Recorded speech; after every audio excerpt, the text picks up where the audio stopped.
For 28 days, I survived the end of the world. But survival has a cost. Today, on day 29, the bill comes due. This is my last entry. Sound of shaky breathing, pencil scratching laboriously on cheap, thin paper. The sounds of a crackling fire, a mournful wind rattling a loose window frame, and the distant, almost subliminal groans of the dead. Journal entry, day 28, I think. The sun rose this morning, so that's one metric. The calendar I salvaged from a gas station is just a collection of faded pictures of beaches I'll never see. Each month a cruel postcard from a civilization that's been canceled. So, day 28 it is. My name is Alex, or it was. Now, it's just a word I repeat to myself in the dark, a mantra against the encroaching silence, a desperate anchor to a person who feels more like a ghost with each passing hour. The sound of it feels foreign in my mouth, like a stone. Alex, a simple name for a simple man from a world that is now as dead as the things scratching at the door. I'm holed up in a derelict farmhouse, somewhere in the rolling, now silent hills of what used to be Virginia. The place died long before the world did. Wallpaper peels in long curling strips, exposing the lath and plaster like ribs on a starving animal. A child's drawing of a lopsided sun and a stick-figure family is still taped to the refrigerator, a monument to a forgotten happiness. The family is smiling, their black crayon mouths upturned. I wonder where they are now, if they felt it coming, if they had a chance to say goodbye. Probably not. Goodbyes are a luxury from the before times. Now you just stop. I found a generator in the barn, half hidden under a dusty tarp that smelled of oil and dead mice. It coughed and sputtered, a mechanical death rattle, but by some miracle it came to life. There was a can with a gallon of fuel beside it, a small win. They're all small wins now, aren't they? Finding a bottle of clean water, a can of cold, congealed beans that taste of tin and desperation, a single shotgun shell, its brass casing cool and heavy in my palm. These are the crown jewels of the new world. You learn to celebrate them, to hold on to the warmth of that small victory for as long as you can, because the cold is always waiting to seep back in. The cold isn't just the temperature, it's a state of being. It's the quiet that follows a scream, the emptiness in a looted house, the look in another survivor's eyes when they realize you have something they need. It's been, I don't know how long since I saw another living soul. A month? 6 weeks? Time is a fractured mirror. You catch glimpses of yourself, of the past, but the whole picture is shattered, impossible to piece back together. That's not true. I'm lying to my own eulogy. I saw one yesterday.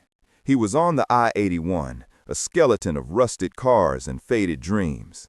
He was young, maybe early 20s, with a ratty university sweatshirt and a look of hollowed-out desperation that I knew all too well. He was trying to siphon gas from an old sedan, his back to the world, completely focused on the task. An amateur mistake. You never turn your back on the world, not anymore. He didn't see the one that got him.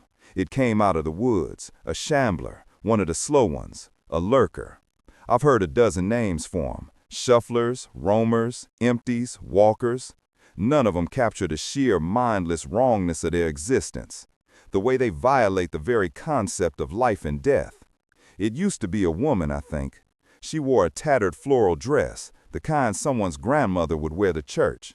Her hair was matted with filth and something dark and wet. I was in the tree line, maybe 70 yards out. My rifle was already up, the scope settled right on its temple. An easy shot, a clean shot. They never had known I was there. My finger was on the trigger. I felt the cool, familiar steel, the slight resistance of the mechanism. I could have saved him. A single twitch of my index finger, a crack of sound, and the kid would still be alive. He might have seen me, might have called out, asked for help. Maybe we could have teamed up. Maybe he was a doctor, an engineer. Maybe he just knew a few good jokes. And I didn't pull it. I just watched. I watched the thing in the floral dress move with that awful disjointed gait, one foot dragging behind the other. I watched the kid finally hear it, the snap of a twig under its dead foot. I watched him turn, his eyes wide with a sudden final understanding that there was no future, no next week, no tomorrow morning. I watched it happen. My rifle felt so heavy, like it was forged from lead. What's the point? That's the question that poisons everything. What's the point in saving one person when 1 billion are already gone? One less mouth to feed, I guess. That's the cold, brutal arithmetic this world teaches you. It's a relentless professor. It whittles you down, chips away at the person you used to be, the one who would have screamed, who would have fired without hesitation. It grinds you down until all that's left is this hard, ugly, calcified core of survival. And then it takes that, too. That wasn't the first time. Weeks ago, there was a group, 5 of them. They had a fortified camp in a strip mall, seemed organized, capable. I watched them for a day from a nearby rooftop. They had a system. They had hope. The next morning, a horde fell on them, a river of bodies. It was a stupid mistake. One of them got careless on watch, drawn away by a noise. I could have helped. I had 2 full magazines and a perfect vantage point. I could have thinned the herd, given them a fighting chance to escape out the back. But that would have meant noise. It would have meant drawing the river towards me. So I stayed quiet. I packed my gear and slipped away as their screams became the soundtrack to the sunrise. The math was simple. Their lives or mine. In this world, you can only ever choose one. And I've chosen mine again and again. I miss cheese. God, that's a stupid thought to have at the end of all things. Of all the symphonies, all the art, all the literature, all the grand achievements of mankind, I miss a sharp cheddar. The way it would crumble, the salty bite. I remember Sarah and I used to buy it from a farmer's market on Saturdays. We'd get a huge block of it and a fresh baguette and a bottle of cheap red wine. We'd sit on our porch in the evening and just be. We didn't need anything else, just that. Just the cheese and the wine and the quiet company of someone you loved. It seems like a dream from another man's life. I miss the smell of coffee brewing in the morning, that rich, dark aroma that promised a new day, a fresh start. It was a ritual. Grind the beans, fill the machine, and for those 5 minutes, the whole kitchen would fill with this scent that said everything was going to be okay. It's a smell I will never experience again. Now, the morning just smells of damp and rot. I miss my wife's laugh, Sarah. It wasn't a giggle, it was a full-throated, joyful explosion of a laugh that could make a whole room feel warm. It would start in her belly and just erupt out of her. She laughed with her whole body. I can hear it in my head right now, a perfect, torturous echo. The last time I heard it, we were in the car, trying to get out of the city. The radio was broadcasting chaos, but she told a stupid joke, something about the traffic, and we both just cracked. A moment of insane, beautiful sanity in the middle of the world ending. I missed the weight of my daughter's head on my shoulder when she'd fallen asleep watching a movie. Lily. Her hair smelled like strawberries from her shampoo. I used to just sit there, not moving a muscle, my arm going numb, just so I wouldn't wake her. Just to feel her breathing, that tiny, steady rhythm of her life against my chest. I would have given anything, everything, to keep that feeling safe. And I failed. We were heading west. Everyone was. The highways were a parking lot of desperation. We got stuck. The car ran out of gas. We had to go on foot. That was the beginning of the end. We joined a small group, moving through the back roads. For a week, it felt like we might make it. We found a stash of supplies. We defended each other.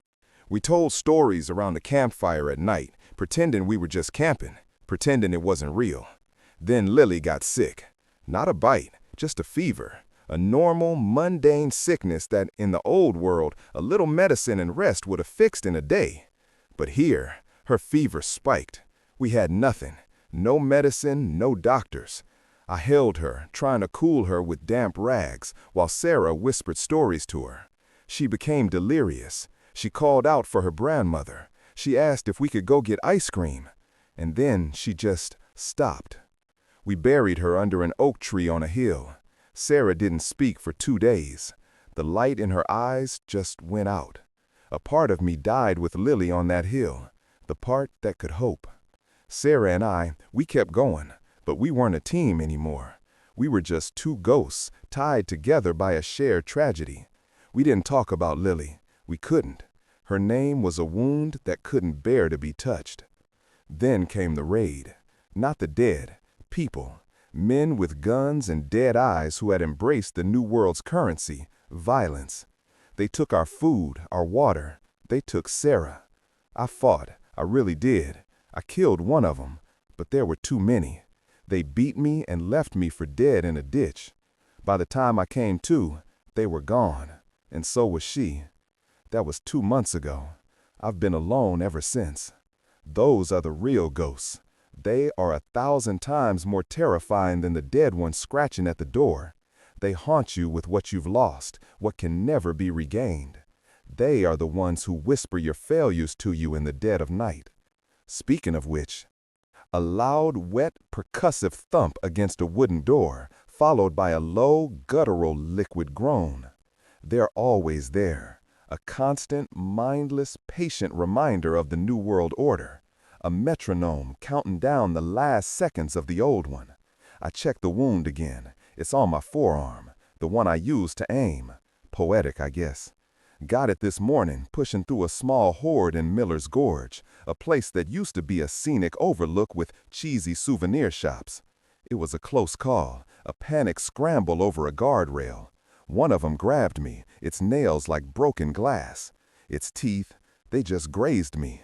Just a scratch, I told myself, the same lie everyone tells themselves, a graze. But it's deep, a ragged half-moon crescent carved into my flesh, and it's black, not bruised black, a deep necrotic black that seems to absorb the light, a miniature event horizon on my own skin. The veins spidering away from it are no longer blue, but a stark, terrifying charcoal. They're creeping up my arm like poisoned ivy, a slow, deliberate conquest of my own body. I can feel it, a pulsing, alien cold that seems to be moving with a purpose. I feel cold, so incredibly cold. A deep, bone-marrow chill that no fire can touch. But I'm also burning up from the inside out, a paradox of misery. My teeth are chattering so hard I think they might crack. This is it. I'm not a fool. I know it is. I've seen it happen enough times to know the script by heart. The fever, the chills, the darkening veins, the change. I saw it in a man named David from our first group. He hid his bite for a day, convinced he was immune. We found him in the morning, his eyes gone milky, a low growl rumbling in his chest. We had to take care of it. Now it's my turn. So this is the last entry, a final, useless scribble in a world of silence. If anyone finds this, I don't know what to say. Don't make the same mistakes I did. I tried to be a hero. I tried to save people. I held on to things, to places, to hope. It was all a mistake. Those things are anchors that will drown you. In this world, love is a liability. Hope is a poison. Memories are knives. Don't think you can save anyone. Just run. Run until your lungs bleed, and then run some more. My hand is shaking too much to write. The words are becoming a jagged scrawl. The fever, it's singing to me now. A strange, low, resonant hum. It's not in my ears, it's inside my skull, vibrating behind my eyes. It almost sounds like a melody, a dark and ancient lullaby, promising a strange kind of peace, the peace of nothingness. I have I have to see the sunrise, one last time. To see the colors, to feel the warmth on what's left of my skin, to remember the world as it was, before it all turns gray. The sound of the journal and pencil clattering to the wooden floor. A moment of silence, then a choked, wet gasp. Alex stumbles to his feet, his body lurching with violent, uncontrollable shivers. He uses the wall to guide himself towards a heavily boarded-up window. Sunrise. Just gotta hold on. Just one more. The slivers of light piercing through the cracks between the boards are like daggers. But the light, it hurts. Not my eyes, my skin, my very cells.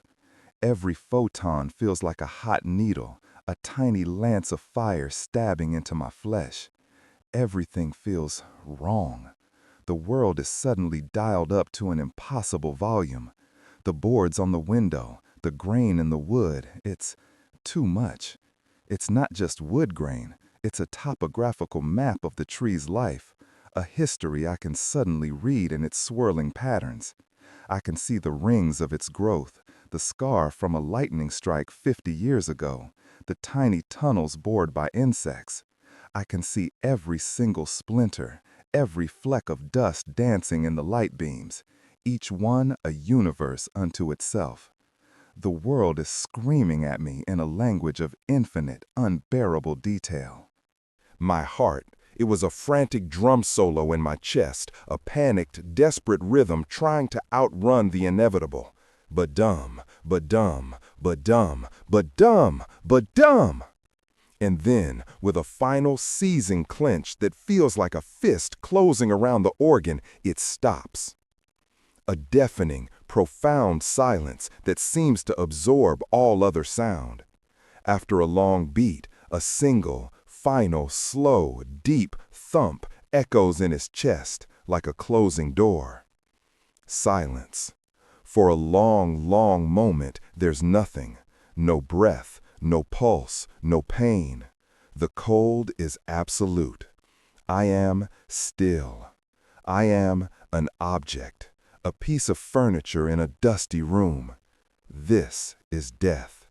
The end of the entry, a blank page. But I'm not gone. The light in the theater has gone out, but something else is stirring behind the curtain. Something else is waking up. A different kind of engine, one that doesn't need air or blood, is slowly turning over. It begins as a vibration at the base of my skull. The hum, the fever song. It's no longer a symptom. It is the new operating system booting up in my hijacked biology. A cascade of biological commands, alien and absolute, floods my system. My bones crack. Not the sound of breaking. It's a sharp, percussive report like ice cracking on a frozen lake.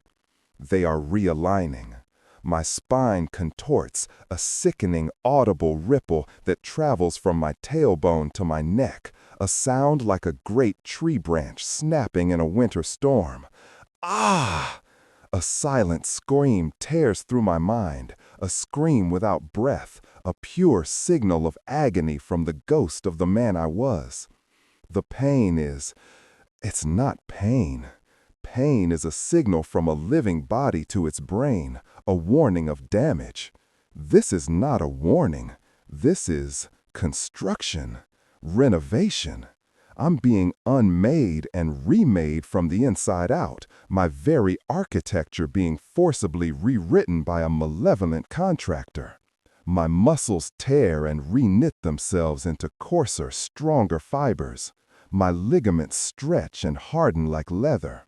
My jaw dislocates with a nauseating wet pop, hanging slack for a moment before it snaps back into place. But it's wider now. The angle is wrong. It feels stronger, designed for crushing, not for speech. I fall to my knees, my hands clawing at the rough floorboards, my fingernails splitting and tearing away from their beds without a whisper of pain. The sensory input is overwhelming, a tsunami of information. I can smell the dry rot deep within the wood, the faint, dusty trace of a mouse that died under the floorboards last winter, a detailed olfactory map of its final panicked moments, the complex chemical signature of the peeling lead paint on the walls, the coppery, electric tang of my own dead and changing blood as it congeals and darkens in my veins. It's a symphony of decay, and my new senses are a perfect conductor's ear. And above it all, another smell, faint, distant, carried on the wind through the cracks in the wall. But it is undeniable, and it cuts through everything else with the clarity of a trumpet blast. Living meat, warm, pulsing, a beacon in the gray. The sound from outside, the groaning, it's no longer a threat. It's not background noise anymore. It's a call. It's conversation. A language of pure, unfiltered intent that I now understand perfectly. The low, resonant groans are hunger. The rasping, dry ones are pain or damage. The high-pitched, sudden shriek is prey. The humming in my skull resonates with their calls, a network connection being established. We, the word forms in my mind, unbidden. It's not my word, it belongs to the hum. We are hungry. The boards on the door, once a fortification built by Alex, are now a nuisance, an obstacle between us and the scent. I don't think, I don't plan, I act. The entity that wears my body pushes against the heavy oak door.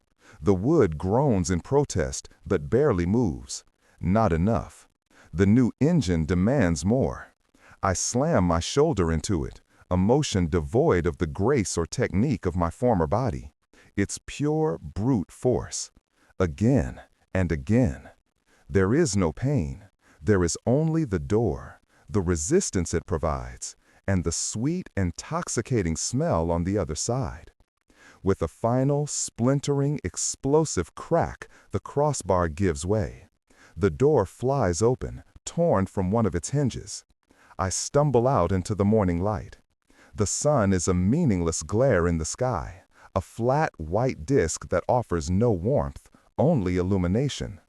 The world is no longer a canvas of green and blue and brown. It is shades of gray, a monochrome photograph. It is a landscape of sound and texture, and most of all, smell. The green of the grass is just a specific shade of gray. The blue of the sky, another. It is a world leached of all beauty, all vibrancy. And in the distance, a single, beautiful, impossible point of vibrant, pulsing red. It paints the gray world with its signal, a screaming beacon that overrides all other sensory input. Life, food, must, go, walk, step, drag. This body, it's clumsy, a puppet with tangled strings, unfamiliar. The commands from the new consciousness are clear, but the hardware is recalcitrant. My left leg drags, a consequence of the awkward reknitting of sinew and bone. My right arm hangs at a broken, unnatural angle from the shoulder, a useless appendage for now. It doesn't matter. It all works. It moves forward. And forward is the only direction that exists. The direction is not a choice. It is a command, issued from the empty, screaming pit where my stomach used to be. It is a biological imperative, as fundamental as gravity. Hunger is not an emotion or a sensation. It is the new state of existence. The humming is louder now, a constant, resonant frequency that vibrates through my entire being. It's not in my ears. It is the sound of my new mind. It is the song of the herd, a psychic network connecting all of us. We are one. We are hungry. I see others, like me. They shamble from the deep woods, from behind the rusted hulks of cars, drawn by the same scent, the same command. One is missing its lower jaw, its tongue lolling grotesquely. Another, a woman in a mail carrier's uniform, has a great gaping hole in her torso through which I can see her spine. There is a young boy, no older than 10, his school backpack still slung over one shoulder. We don't look at each other. There is no recognition, no communication in the human sense. We don't need to. We are a river, and each of us is a single drop of water. The river has a will of its own, a collective, emergent intelligence that is both simple and terrifyingly effective. And we flow in one direction, towards the red. As we move, we form a loose, disorganized pack. The forest floor is a carpet of dead leaves, and the sound of our collective shuffling is a constant, dry rustle, like the tide receding over a shingle beach. A symphony of decay and motion. The red is getting stronger. The signal is clarifying. It's a deer, a magnificent buck, standing in a sun-dappled clearing. Its head is up, alert, its large ears twitching like radar dishes, sampling the air. For a fleeting moment, the ghost of Alex appreciates its beauty. But the new consciousness sees only meat, sustenance, fuel. It sees us. A dozen gray, shambling figures emerging from the trees. It smells us, the wrongness, the decay, the predator. We smell it. The scent is dizzying, a complex bouquet of life, hot blood pumping through veins just beneath the skin, the musk of its fur, the scent of the grass it was just chewing, the subtle electrical field of its living nervous system, life. A vibrant, criminal anomaly in this gray world that must be extinguished and consumed. It bolts. A flash of white tail, a spray of dew from the grass. It is a creature of explosive, beautiful energy. Some of us, the newer ones, the ones still fighting the clumsiness of their new forms, try to run. We stumble, we fall, limbs tangling in a grotesque parody of pursuit. The old ones, the ones who have been walking for months or years, their flesh worn down to a terrifying efficiency, they don't bother. They just keep walking with that same relentless, energy-efficient shamble. They know. The river doesn't need to rush. It is inevitable. It always finds its way. The deer is fast. Its living muscles are a marvel of biological engineering, designed for speed and agility. But we are many, and we have no concept of terrain, only of trajectory. We push through thorn bushes that tear at our flesh without us noticing. We stumble through muddy creeks that suck at our feet. We are a force of nature that cannot be deterred by pain or obstacle. The herd, with its collective instinctual intelligence, begins to fan out. There is no leader, no spoken commands. Each unit simply responds to the position of the others and the trajectory of the prey, creating a pincer movement as natural and unthinking as a wolf pack. We cut off the deer's escape routes without a single exchanged glance.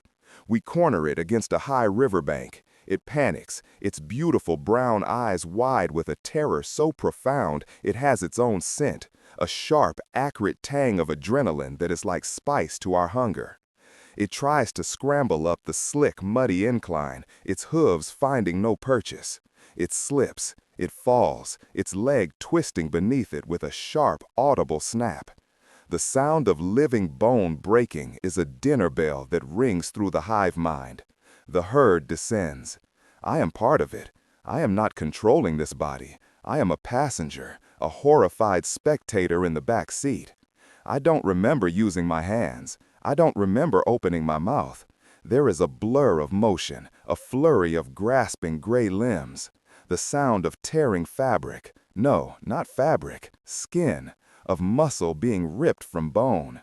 The hot, metallic, overwhelming taste of blood fills my mouth. It's ecstasy, not happiness, not pleasure.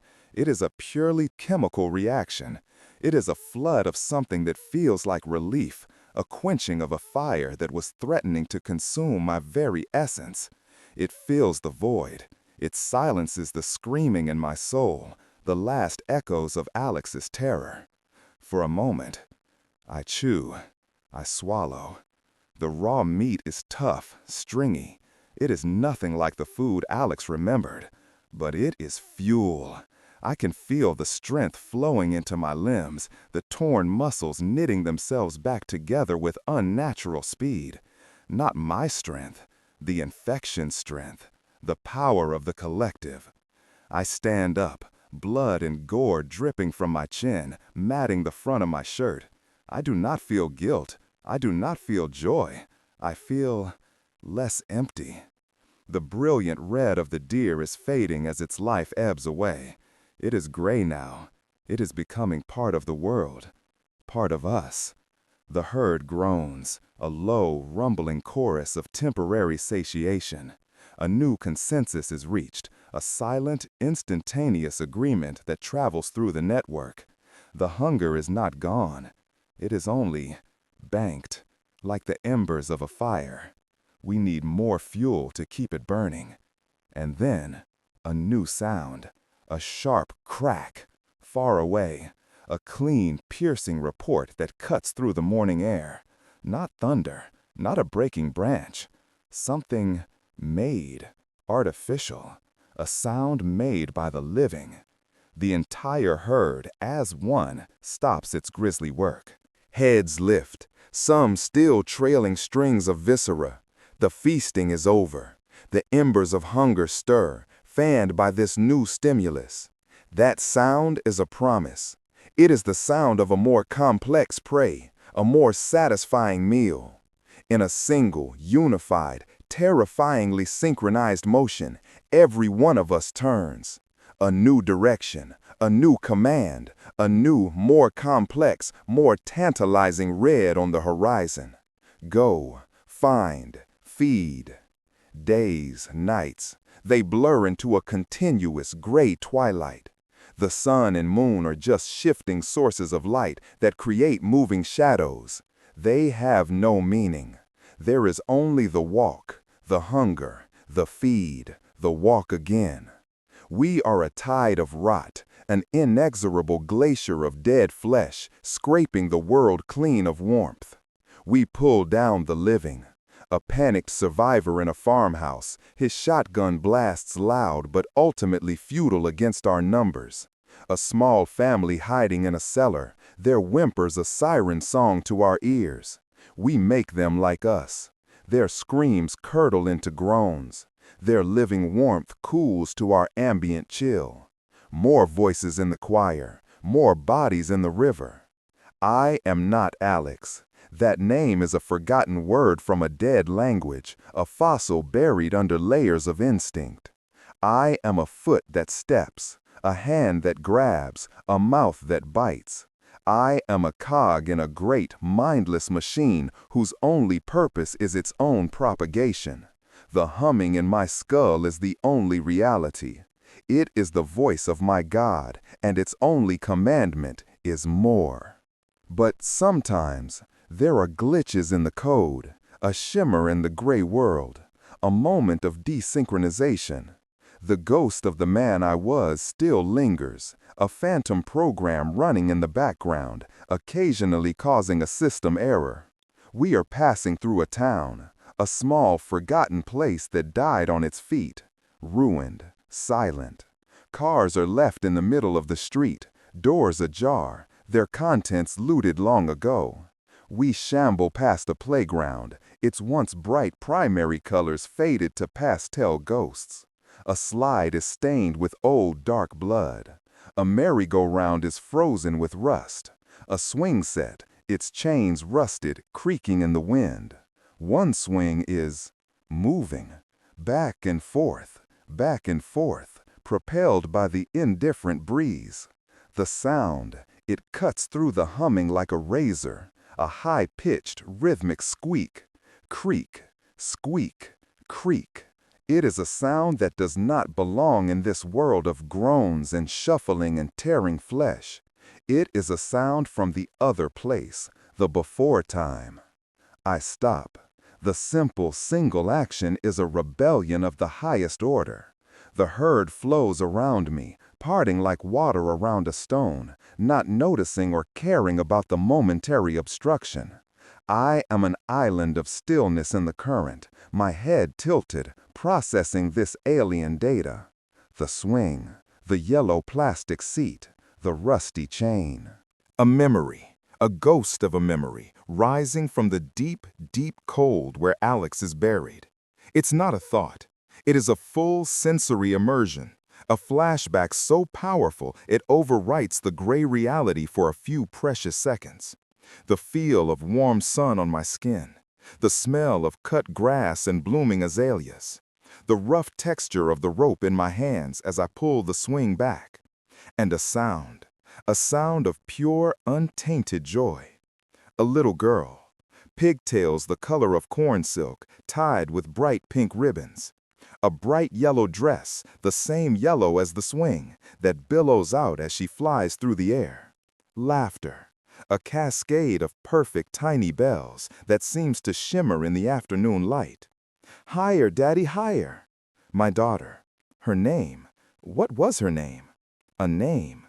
I had a name for her. It's there, buried under layers of static and instinct. I fight for it. The ghost of Alex claws through the mental mud, pushing back against the crushing weight of the hum. The effort is monumental, a war fought in the silent space of my skull. Lily. Her name was Lily. The name is a jewel in my mind, a perfect, multifaceted diamond, catching the light of a forgotten sun. It is sharp, it is painful, it is beautiful. It is everything I am not, everything this world has destroyed. I reach out a hand, my hand. It's a horror. Gray, mottled skin stretched tight over bone. The flesh is torn near the wrist from a barbed wire fence I didn't feel.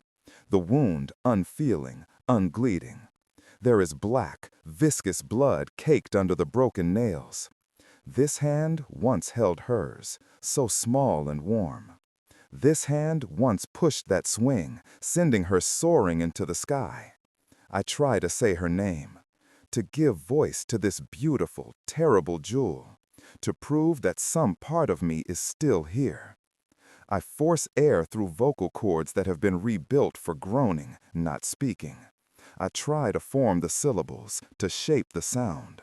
A sound comes out, a low, guttural, wretched groan, full of need and emptiness and a pain far deeper than any physical wound. The effort is immense. It's like trying to lift a mountain with a broken finger.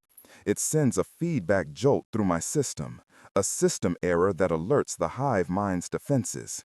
The humming in my skull intensifies, a roar of static trying to crush the anomaly, trying to pull me back into the comforting, anesthetic embrace of the herd. It attacks the memory, trying to quarantine and delete the corrupted file. A sharp, animalistic shriek from the front of the herd cuts through my internal war. They found something. Red, bright, loud, panicked red. A signal of fresh prey, trapped in a nearby library. The spell is broken. The fragile connection to the past is severed. The memory shatters into a million pieces. The jewel turns to dust and blows away in the psychic wind. Lily. Gone. Lost again in the gray fog. The humming floods back in, a tidal wave of static, washing away the pain, washing away the memory, washing away the man. The hunger returns, a faithful dog, always waiting. It is all there is. It is a relief from the pain of remembering. I turn. I rejoin the river. My clumsy shamble falls into sync with the others. The playground is gone from my perception, just another collection of meaningless gray shapes. The swing is still. There is only the red ahead, and the hunger inside. Walk, find, feed. The city. We have reached a city. Broken towers of glass and steel scratch at a sick, gray sky like skeletal fingers. The smells here are 1,000 times stronger, a dense, complex tapestry of decay. The overwhelming scent of millions of long-dead bodies, a permanent perfume of ruin that hangs in the air like a shroud. But underneath it all, pockets of life. faint, terrified sense of the living, hiding in the concrete warrens like mice in a python's den. They are scared. They are warm, and they make the air thick and sweet with their presence, a feast for our senses. We flow through the canyons of glass and steel, a river of death carving a path through a dead landscape. The herd has grown. We are hundreds now, a shambling, groaning army drawn from every town and village we pass through. We are an ecosystem of death. A car alarm, triggered by one of us bumping into a fender, begins to blare. A frantic, stupidly loud noise in the profound silence of the dead city. It is a beacon, a magnet for the dead. We converge on it from all directions, our pace quickening slightly, a low collective groan of anticipation rising from the horde. We surround the car, a dark blue sedan with a shattered rear windshield.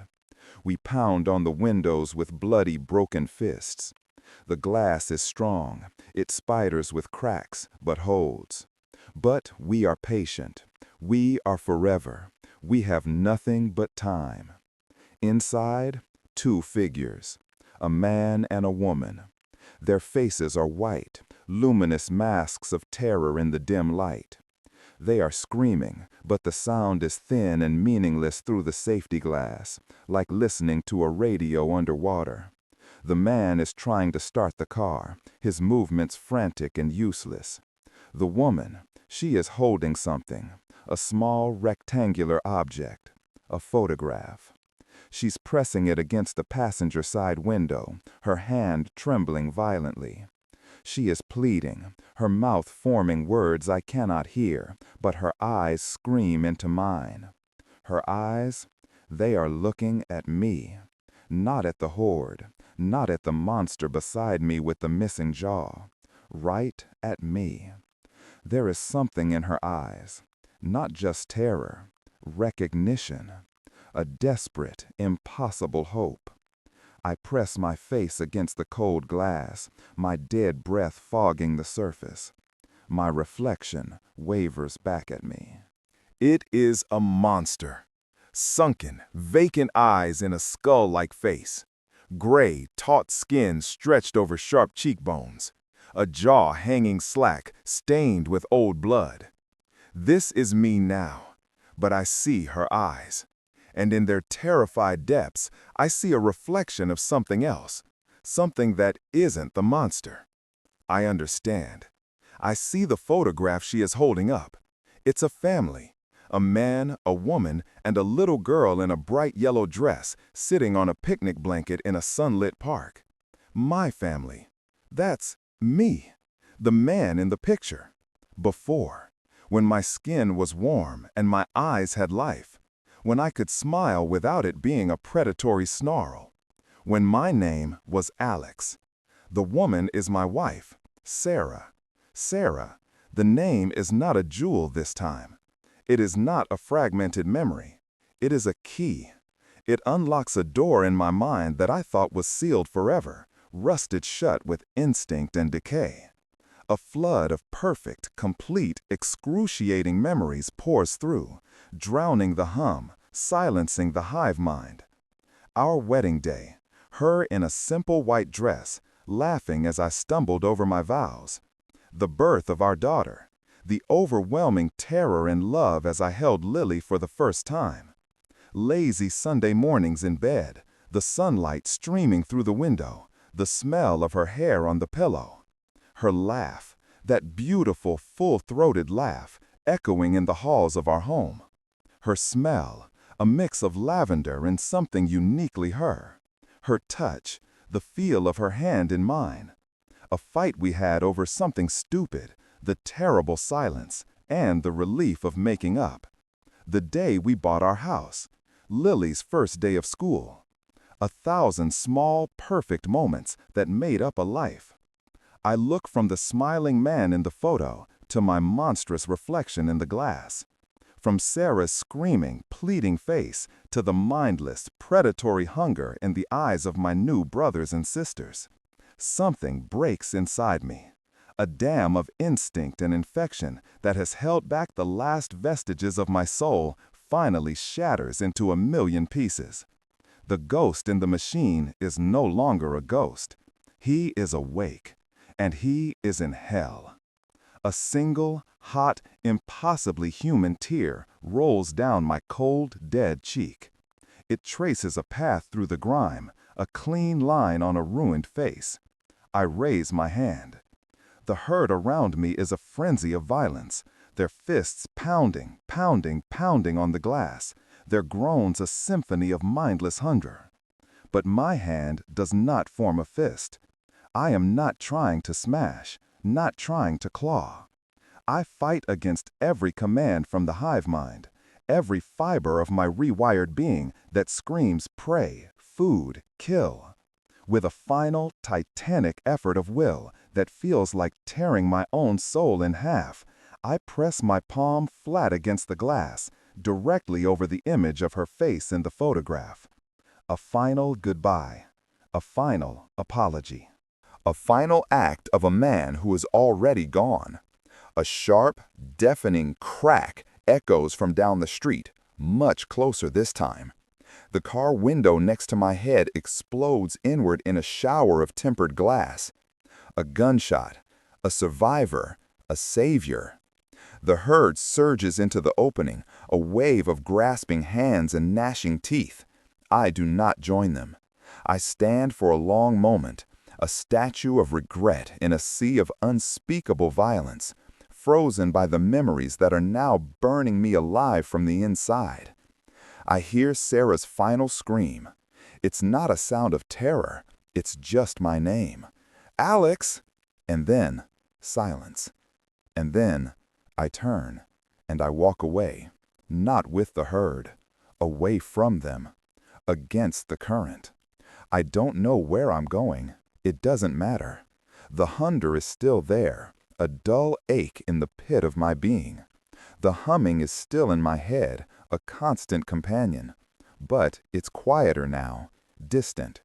It is no longer a chorus I am part of. It is just a noise in the background, a radio left on in another room. The connection has been severed. I am an outcast from my own kind. In the silence that it leaves behind, I hear a little girl's laughter on the wind. I see a woman smile. I feel the weight of a memory that is now my only companion. And for the first time since day 29, I am truly, utterly alone.